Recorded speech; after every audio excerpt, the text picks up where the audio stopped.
All right. Well, the two will monitor the chat questions, and they have permission to ask, and really, so do you.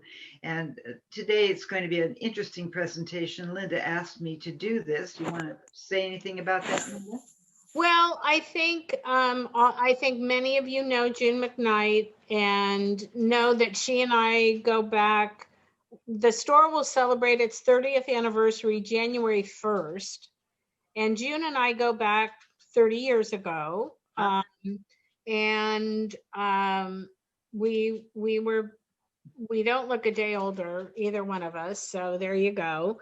And I mean, this woman is the consummate professional. Oh, thank you. So I think you're all in for a big treat. We are going to be discussing stitches that are good for snow, which is applicable to our season. I do want to show off. We had planned to teach this project, and COVID stymied us. This is called the Snow Factory. June is going to have some photographs of this that will show it to you in better detail. So hopefully when we've all had the vaccine, we will be able to resume our plans for next year. And what I'm hoping is that we can resume having classes in person, etc. So Someday. I'm lighting a candle. What can I say? Perfect. Well, thank you for that intro, Linda. And Oh, Linda asked me, well, you probably think it's kind of funny that a California girl is going to talk about snow, but I have about 30 years experience living in the snow because I'm originally from Michigan. And I have to tell you, forget that beautiful scene that you see in all those Hallmark movies. Snow is icky, especially when you have to scrape the ice and snow off of your windshield in your automobile before you can get home from shopping, or you clear out your driveway of the snow, and guess what? The snowplow comes by and closes you off again. So it's not a lot of fun. But today's snow is going to be fun. And this project that Linda just shared with you was one I was asked to design for Strictly Christmas, a company that's a national needlepoint company, wholesaler. And Linda and I had planned to teach this, and maybe we will in the new year. The snow globe part was the most challenging, and I'm going to share screen with you right now so you get to see my picture of it. It's coming up. It takes a little while for Elmo to warm up. There. Okay, so you can see that the challenge here was at the top of the snow factory was a snow globe. And I really wanted to somehow make that look like a snow globe, and thought about it, and decided to simply do basket weave and continental and all these little creatures things here. And then I cut a piece of plastic out of a paper shield, the plastic shields that you can get at Staples, cut it out and tacked it down, and then built the snow around it. But before I completely closed it off, I spilled in some beads here, and Linda can maybe show that to you. If you shake the canvas, it looks like a snow globe. So that was the challenge of this particular piece. There she goes. She's going to shake right here for you. And now the beads are here. So if I were able to shake the canvas, the beads would pop up and down. Yeah. And then the beads fall over the top. So that was a very clever answer to a rather difficult question. So I am going to be working off of some graphs that I created, and Linda has the PDF of this. So at the conclusion of this presentation, if you'd like to have a copy of this, Linda can send it to you in email and you will have it forever. I have 2 sheets to share with you about how to do snow, and it'll be fun for you to have this in your collection of wonderful things. First thing I want to share with you is what kind of threads should you be using for snow, and there are some reasons why I selected the ones that I did. Snowy threads kind of come in 2 categories. The one category is ribbon style threads, and those are the ones that I think are very powerful. And some of those ribbon threads are Neon Rays Plus. I'm not a great fan of Neon Rays, but the Plus one has a little bit of filament in it, and it gives it a little more oomph to work with. I'm going to pull out my black paper here so you can see that a little better. This will help. Well, it doesn't really. Okay. Take it down. Okay, Neon Rays Plus has the advantage of having a wee bit of filament, which gives it a little more character than the plain Neon Rays. But both of those ribbon style threads really work well. Another one is Frosty Rays. That you're going to see me use that in action this evening. Frosty Rays is that odd looking, plasticky looking thread that has a filament in the inside, and it lays extremely well on canvas and can build up those snow mounds that we're about to create. It's built actually off of a thread called Flare. Flare is that plastic thread without the filament, and it too can be used with the snow. And one of my favorites, if you really want to go Hollywood, is Fireworks. Fireworks has a lot of shine to it and is, again, one of those threads that a little bit of it goes a long way. Now, all of those threads would be really useful when you are working long stitches, but sometimes you don't have that option. You have to work maybe just straight up and down stitches. And for that, I'm going to recommend Snow. And the other one is, I know this is everybody's non-favorite, and that is Sprinkles. And Silk Lame Braid, I think, gets a big wow and thumbs up. This one that I have has a lot of silver in it, but there is actually a white one. These are all corded threads, so they don't do long stitches really well. They work really well for some other techniques that I'm going to show you.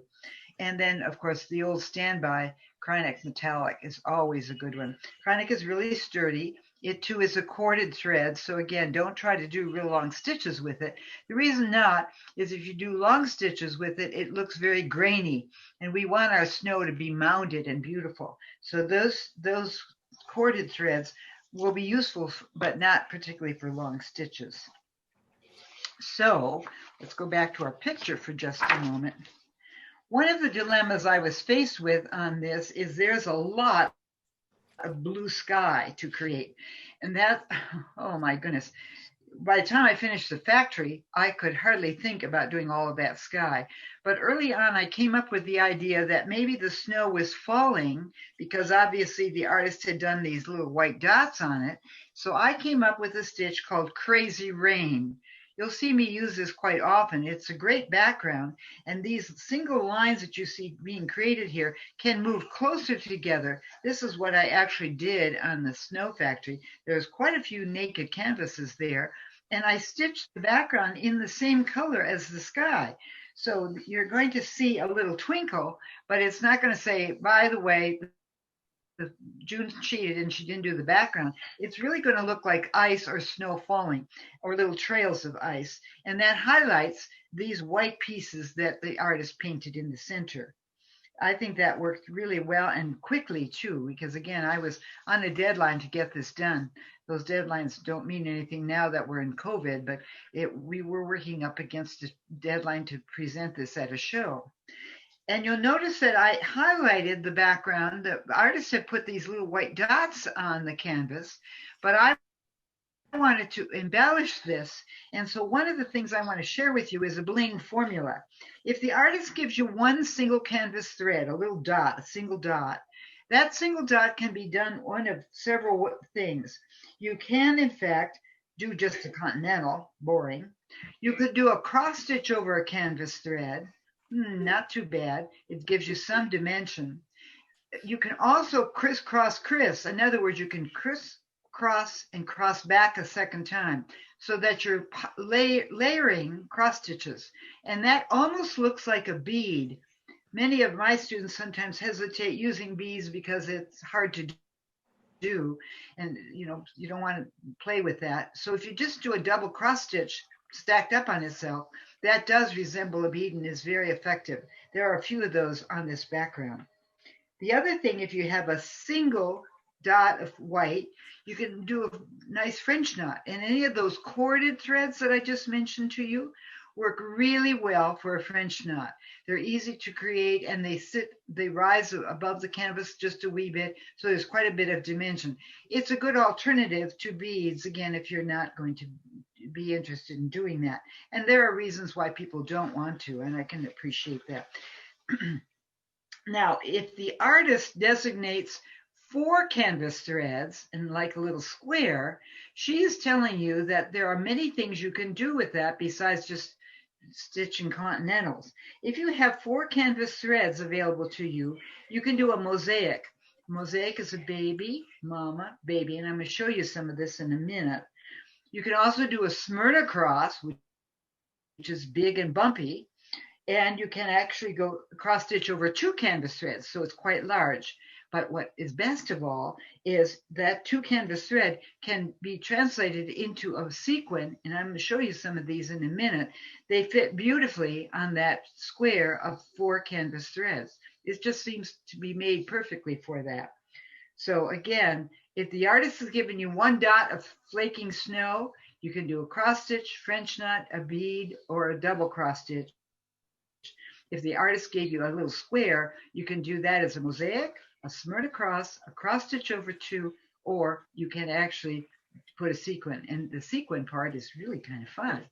So let's talk a little bit about making snowflakes. And you will have a copy of this graph available to you. Let me get my little board up here. And I did them in blue so you can see it rather than the white. But if the artist has given me a Smyrna cross, I can embellish around it and make it really look a bit snowier. I'm currently working on a creative consultation for Linda on this canvas. And the artist did a really nice job of doing big snowflakes already patterned so that we can create some of these stitches ourselves. But if you are working with a blue background like this and it has no snowflakes, you can create some of the snowflakes that I've charted for you, and it will resemble what is occurring on this darling canvas. Is there any questions about that? June, you have a question regarding on the Crazy Rain for Snow Factory. What right. thread that you used? Because I was matching the canvas, that was the toughie. I finally ended up with sprinkles, not my most favorite thread, but it worked well for this project. It was the best match to the paint on the canvas. But you can do Crazy Rain with a whole bunch of different things. I've used Crazy Rain on a Halloween piece, and I chose an overdye that had lots of Halloween colors in it, almost like autumn leaves, and did it with that. And it looked like the spooky guys were coming out to get you on Halloween night. So it's a really good stitch to have in your repertoire because it can be used in so many ways, and it gets you out of trouble from having to stitch the entire background. So again, it can be done with a sparkly thread, and if you're matching the background, if you are doing it and want to match the background, match as closely as you can. We want to see it there, but we don't want it to overwhelm the piece. Any other questions? No, you're doing well. Okay, so let's go back to the drawing here. Oh, okay, Susan Jordan. I can send. I'm going to be sending the PDF to all of these stitches. Right. So you will get Crazy Rain in that PDF. Right. And some that I knew were coming have already had it. Myra is one, and Betsy has it already. But it's a nice, clean graph that you're welcome to use, and it's waiting in the wings for you, waiting in the wings. So anytime there is a single canvas thread, as you see here, that could be a bead, or it could be a cross stitch. And I just drafted it this way and stitched it simply. I don't know. Let's see if I can get down a little closer so you can see that. Yeah, there you go. That's a Smyrna cross in the middle. Now remember, I just told you Smyrna cross could also be a sequin, and then long stitches on either side of that. And what we're mimicking there is this project right here. Now, some of you know road stitches. That's that big lumpy bumpy stitch.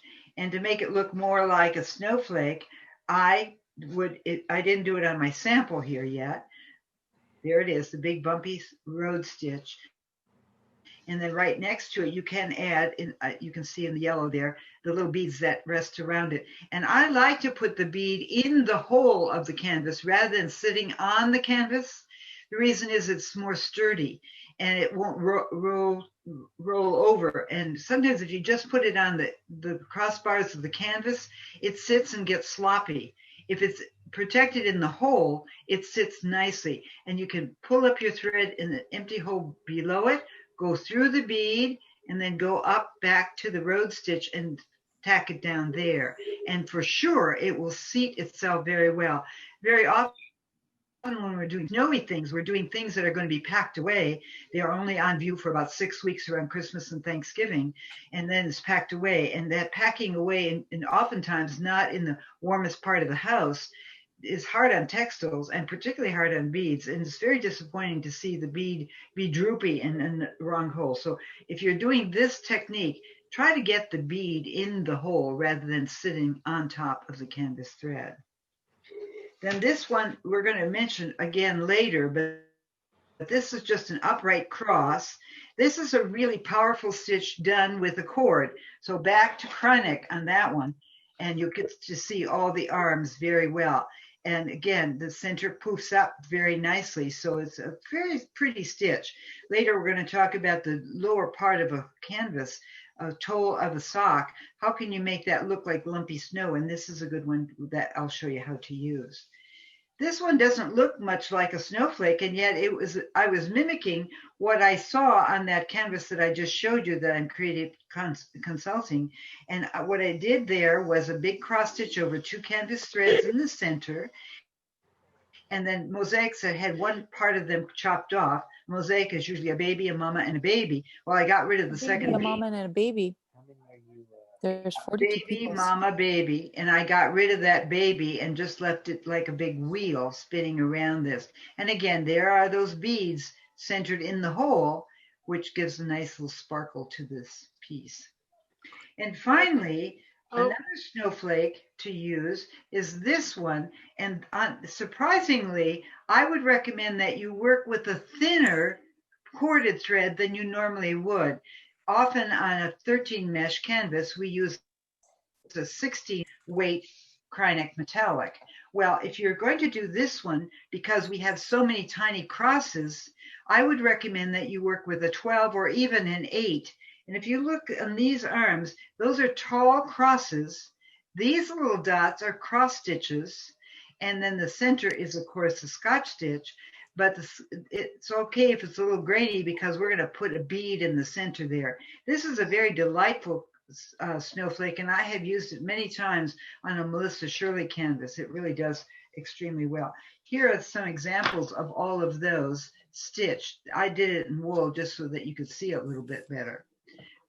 June, we did have a question. Sure.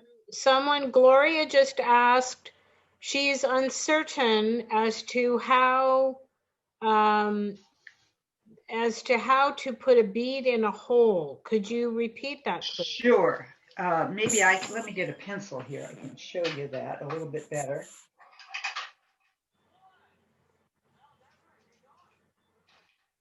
I'm going to work off of this graph so you can see. Okay, I would come up in this hole here. I would draw my string through the bead, and then I would exit in the same hole that the road stitch is sitting. So what I have just done is this, and the thread went through the hole of the canvas. So the hole here and the hole here on the bead, the hole is at the top and at the bottom, and the thread went through that bead, and that's what made it seat in the hole, not on the canvas thread. When you're doing canvas thread bead, you have to actually go like you're doing a continental stitch and put the bead that way. So the holes actually are this side. Mm-hmm. Okay. And the problem with that, we think of the bead as really being round. Guess what? It really isn't, because when they make beads, they either extrude glass or plastic, and then they slice it like a big sausage. Okay. And when they slice it, it mushes flatter a little bit. So on these sides, The bead is actually oval shaped if we got real critical about it. And so when you're doing a continental like this to hold the bead goes the opposite of the continental. It looks kind of strange. This way it seats really nicely in that hole. We come up on the outside, go through the hole, and then back out again. And you're actually involving what looks like a little brick stitch to get that bead placed so perfectly. And it sits real well there for forever. It doesn't slide over. When you do this on a continental, it actually sometimes slips and then looks a little sloppy. I particularly like the cleanness of those beads seating right in that middle section of the road stitch. Does that answer your question? I think so. Okay. So there are other questions. Would you like me to wait until the end? Let's move ahead a little bit on this, and then we'll take a little question break and then come back. Sure. So let's carry on with this. This sheet you're going to get, and those recommended threads are there. Remember the ribbon threads? I'm going to show you some techniques with that. And then the corded threads do real well on cross stitches. So just remember, these guys are really good for that kind of work. I don't know, Linda, do you carry glisten? I mentioned it on my list here, but I don't know if you carry it. I don't, but you know, is that a rainbow gallery thread? It's a rainbow gallery thread, and it's like taking Medici, the old Medici, and they put a little bit of glisten with it. Oh. It's not a real easy stitch because the little glitter wants to unpeel, but I thought maybe you had it, so that's why it's here. And it's got a star on it because we don't know if it's available. And I wouldn't particularly invest in it. If you had it, I would recommend it, but if you don't have it, it's not necessary. How's that for getting out of trouble? There you go. That's good. Now I want to turn to this page, and I want to do a little stitching with you. Let's go back to this page.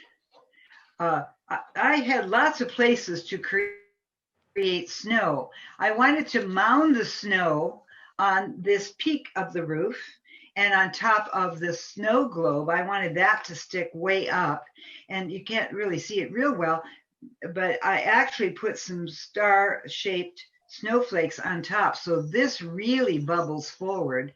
Likewise, these long stitches bubble forward. And the long stitches, if you do it with the ribbon thread, it really is quite handsome. And then to contrast with that, I thought, well, the snow mounting at the bottom, there would be grass here if it was spring. So I wanted it to have some action, like the snow was flowing away from the building. So I came up with what is called the medieval mosaic. It goes very quickly. And I have to tell you, by the time I got to the bottom of the canvas, I was ready to go quickly. It's an interesting program because you do 4 long stitches over 4 threads or 5 holes. And then you swing down and do the baby stitches, 4 of them. See, 1, 2, 3, 4. And those are like that brick stitch that I just told you about with the bead in the middle. They're coming down. When I hit 4, then I got to go back up again. And when I go back up, I'm going back tall. So I'm alternating tall and small, tall and small, and tall and small across. And it does create a very lovely pattern. For this stitch, I actually used my Neon Rays Plus because I like the little twinkle and I love the satiny look of that snow. And it was such a nice contrast to where I did long stitches here, so it looked more like mounded snow.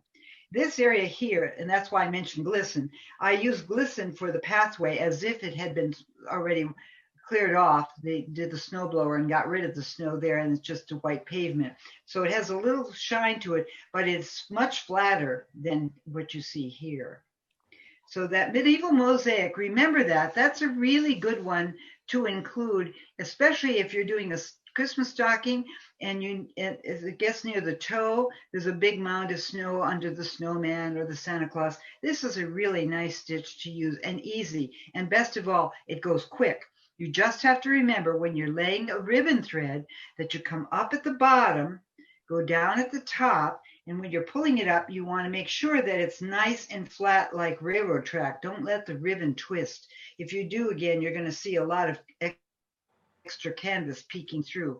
You want to take your time and lay it beautifully. It's well worth the effort. It truly is. Now another stitch that creates mounded snow, and interestingly, particularly if you're doing Melissa Shirley, very often she does a soft blue around the edge of the sock. And you wonder, well, do I have to do the blue? You know, I don't want to interrupt my stitch. Well, surprisingly, the upright cross that we talked about earlier as a snowflake also works on this. And there is enough of the canvas that kind of peeks through that if this edge was painted blue, it would show through the stitches. I didn't have to do any extra stitching. I could just do the whole thing in white and the blue would show through. I graphed this in blue only so you could see it tonight with the Elmo. But actually the upright cross works really well and it creates bumpy snow. If you're doing a snowman, you might want to use this stitch for his body because again, you know, it gives a nice texture and a nice twinkle. And if you're doing that kind of stitch, remember you want a corded thread. So that could be the Kryneck, or it could be sprinkles, or it could be snow. Would do this stitch beautifully. Now let's talk about mounding snow. And there are a couple of things that I'm going to share with you here. Let me get my thread threaded up because I get to stitch now a little bit in front of you. We're going to start with Frosty Rays. Let me get my scissor here. I laid out all these tools in advance, so we're in good shape. And this is where I get to show you how to lay a ribbon style thread.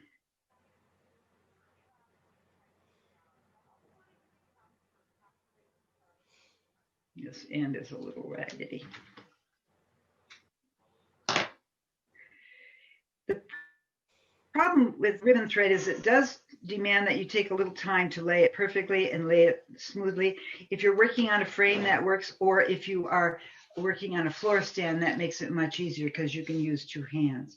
So assuming this is the top of that pretty snow globe, I'm going to come up and then go immediately down. But when I do, I'm going to make sure that my thread blooms fully and doesn't twist. I want it to be as flat as possible. Up. This is simply long stitching. This is like painting with thread. Again, we want to be sure that it lays beautifully. Now here's another hint.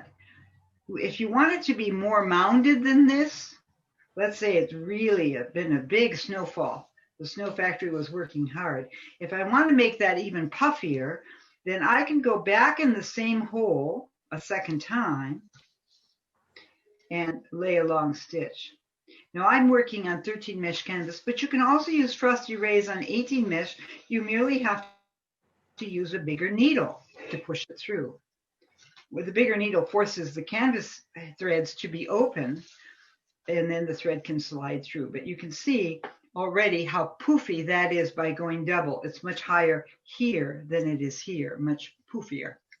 But that's not the only way that I can create poofiness. I can also do some padding.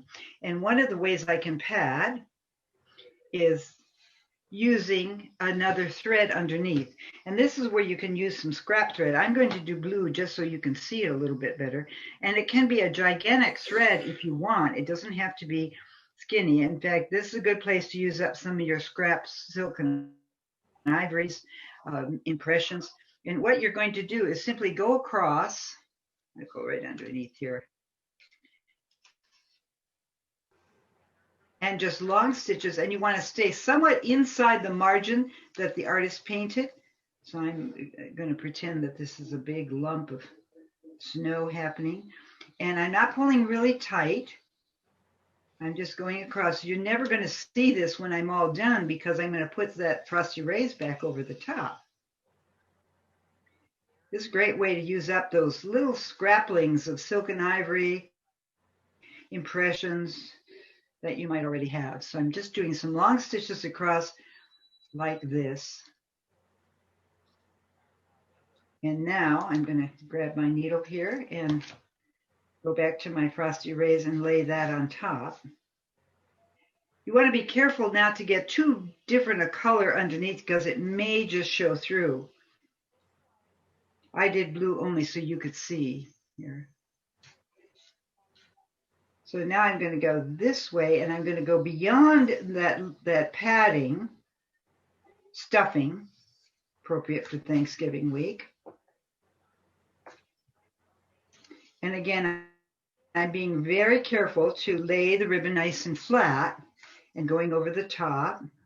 And you can see how much higher it appears than when I did the upright stitches that I've created earlier. And that's what I did on the top of some of these peaks on that snow factory. I wanted it to be really bulky, like so. So you can see it's much higher here, and the little bit of blue is showing through just because I used blue, but I wanted you to see the padding. But that's a delightful way to create extra depth to your work. And we're not done yet. There's yet another method of creating interesting, and that is to use a cotton ball. Okay, and you can take as much as you might want, and then kind of make it into like a roving, just twisting it a little bit so it's not too crazy.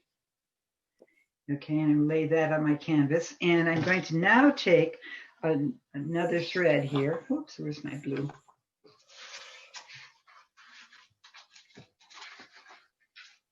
I'll just use it here. And I have to attach it to the canvas, and I'm not going to do gluing. I'm actually going to just strap it down. Let me show you a picture first, and then I'll show you how to do that.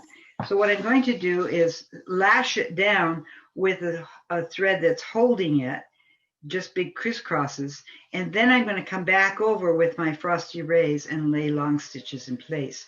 So let me just get this started here. I'm going to lay my cotton ball down.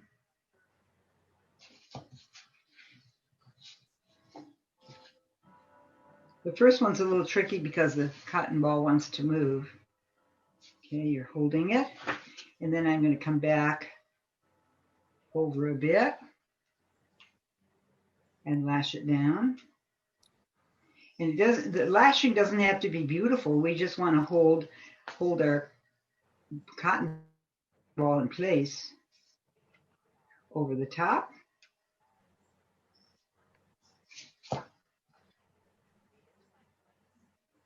I often lash with pearl cotton. That seems to be a really sturdy thread, and it gives me the power to hold it down. I'm just using the silken ivory because I had it handy.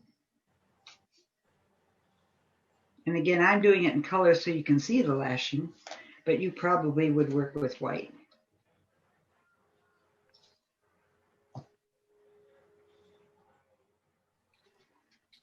Okay. And you can lay on top of this any of the ribbon threads.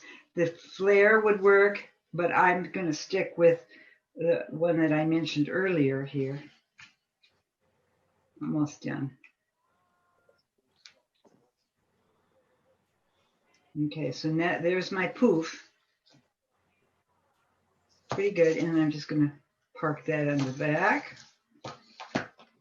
And now I'm going to take the glam thread of Fireworks.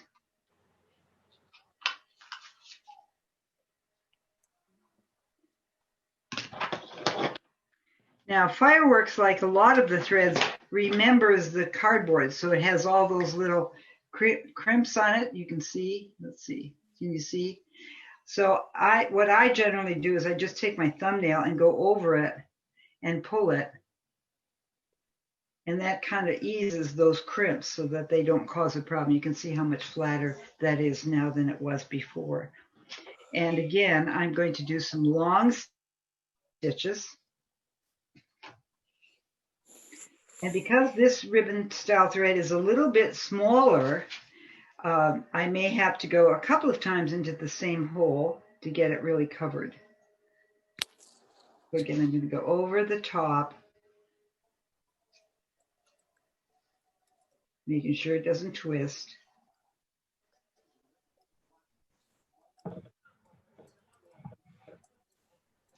You can see this really does create the illusion of a big mounded snowball.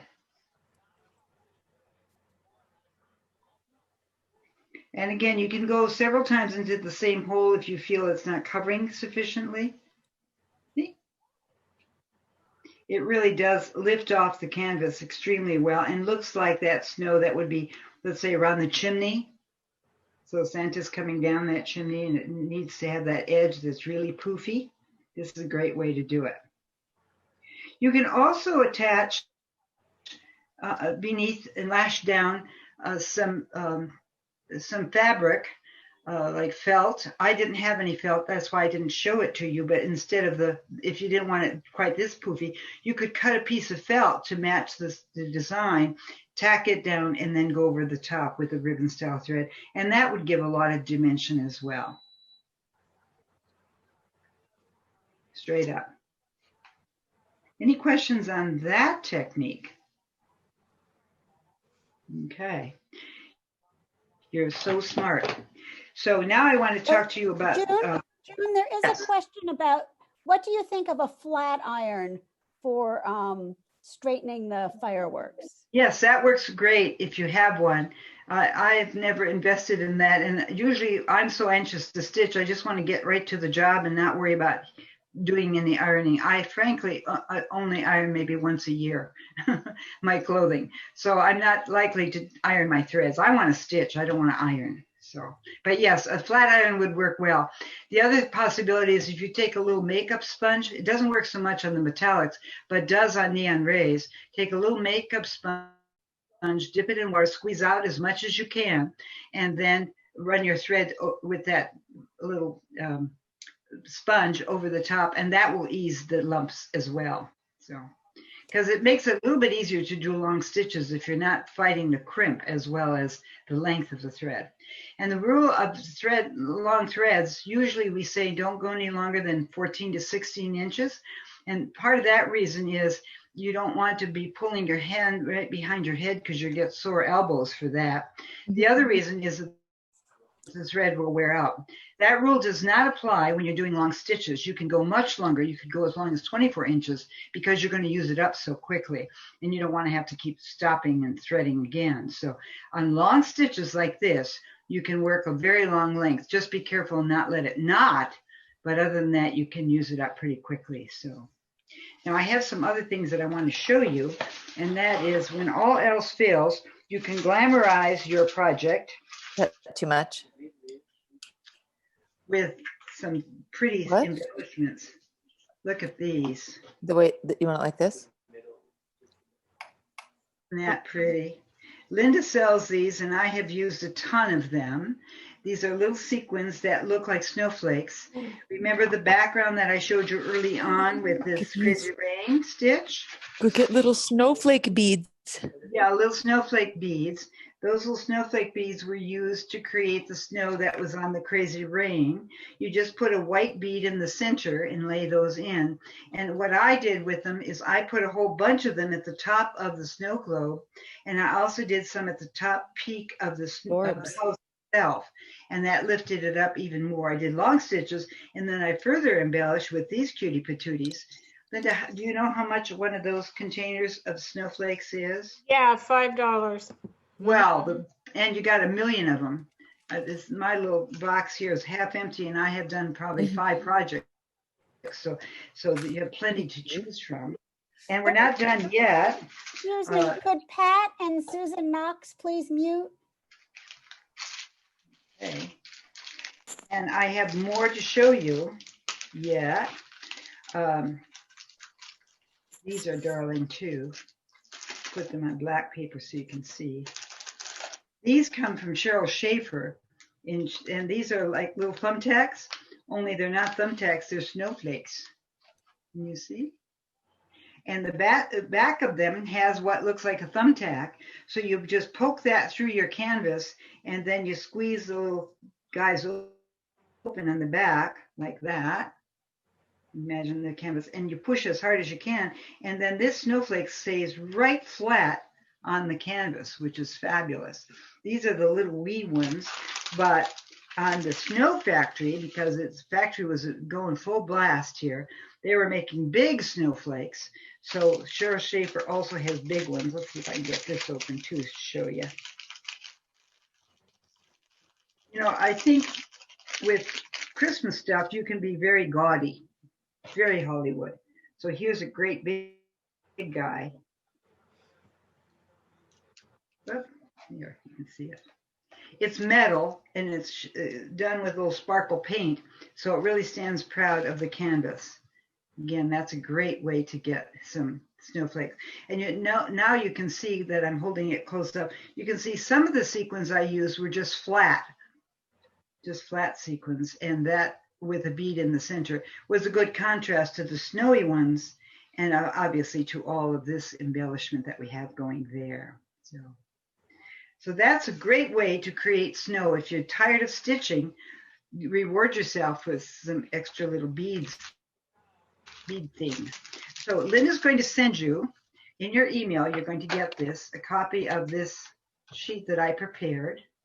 It has all the information that we just went over, the ribbon style threads and the corded threads and these cute snowflakes and the bling formulas that I want you to remember. If the artist has given you one canvas thread, you can still bling it out with a bead if you're anxious. Just simply a cross stitch or a French knot would work.